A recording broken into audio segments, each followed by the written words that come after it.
નમસ્કાર મિત્રો, વિડીયોમાં તમારું સ્વાગત છે। રાજકોટ અમદાવાદ હાઈવે પર મોતની ચિચયારીઓ ગુંજી ઉઠી હતી। હાઈવે પર માલિયાસણા ગામ નજીક ઓવરબ્રિજ પાસે આજે સવારે ડમ્પર અને બે કાર વચ્ચે ગમખ્વાર અકસ્માત સર્જાયો હતો। જી હા મિત્રો, અત્યારે હાલ મોટા અને દુઃખદ સમાચાર સામે આવી રહ્યા છે, જેમાં રાજકોટ તરફથી આવી રહેલા મહારાષ્ટ્ર પાર્સિંગના ટ્રકે અચાનક જ બ્રેક મારતા તેની પાછળ આવી રહેલી બે કાર ટ્રક પાછળ ઘૂસી ગઈ હતી। આ સમયે પાછળથી આવતા અન્ય ડમ્પરે બંને કાર પાછળ ઘૂસી જતા બંને કારના કચ્ચરઘાણ નીકળી ગયો હતો। જી હા મિત્રો, અત્યારે હાલ મોટા સમાચાર સામે આવી રહ્યા છે।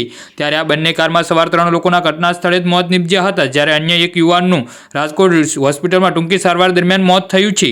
જી હા મિત્રો, અત્યારે હાલ મોટા સમાચાર સામે આવી રહ્યા છે। તો મિત્રો, સમાચારમાં વધુ વિગતવાર વાત કરીએ તો મળતી માહિતી અનુસાર રાજકોટ હોસ્પિટલમાં મૃત્યુ પામનાર વ્યક્તિનું નામ હિરણભાઈ વસરામભાઈ સગપરિયા હોવાનું જાણવા મળ્યું છે। જી હા મિત્રો, તો આના વિશે તમારું શું કહેવું છે તો નીચે અમારી કોમેન્ટ બોક્સમાં જરૂરથી જણાવજો અને અમારી યુટ્યુબ ચેનલને સબસ્ક્રાઇબ કરવાનું ના ભૂલતા। વિડીયો પૂરો જોવા બદલ મિત્રો તમારો ખૂબ ખૂબ આભાર।